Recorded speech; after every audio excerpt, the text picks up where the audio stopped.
I think the idea of becoming a prescribing psychologist is beneficial in a lot of different ways. First and foremost, I think people really do need to understand the commitment that is involved in it. That's not something that should be taken on lightheartedly, particularly if you have a family. It is a huge commitment time-wise. It's a huge commitment emotionally. It's a huge commitment physically. It really is a marathon. You're not preparing for a sprint, you're preparing for a marathon. And most people think that's something that has been finished when you complete your doctorate. And I mean, to a degree, that's true. You also have to understand you're adding on a whole adjunct of undergrad classes that if you haven't had, you're going to have to go back and take. You're adding on a whole additional master's program, and you're also adding on a whole additional residency. And that is a huge commitment. So it's not something that should be taken on lightheartedly. I do think, though, it is probably one of the most paying off commitments that you could make. There is such a need throughout the United States, and states are growing more willing to allow people to come in and prescribe. In Illinois, there is a huge need, and particularly because over 50% of the psychiatrists are going to retire in the next several years. And the bulk of them are within a more metropolitan area.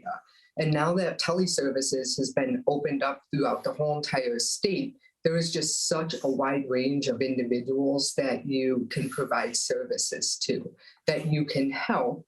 And, you know, I think most people go into psychology knowing that there might be a financial gain from it, but it's not going to be necessarily this huge gain. And so you're able to kind of fluctuate and provide those services with the ability to kind of tweak how financially that is a cost to you as well as your consumer.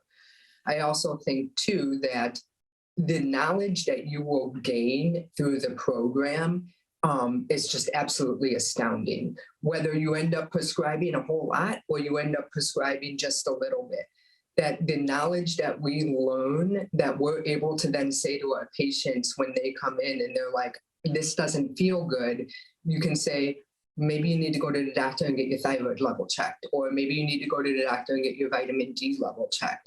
And you could provide this whole level of service that you would not have been able to provide, and not necessarily with writing a prescription for anybody. The idea of having an understanding of the medical components to IBS in conjunction with the psychological components, it will just ultimately make you a better practitioner. And I think that's really what everything is about. The more we are able to provide to our patients so that they end up feeling better, and that services slowly become few and far between, if at all, is what is ultimately why we all went into this. And I think from that aspect, we are just much better people for the individuals that are seeking help from us.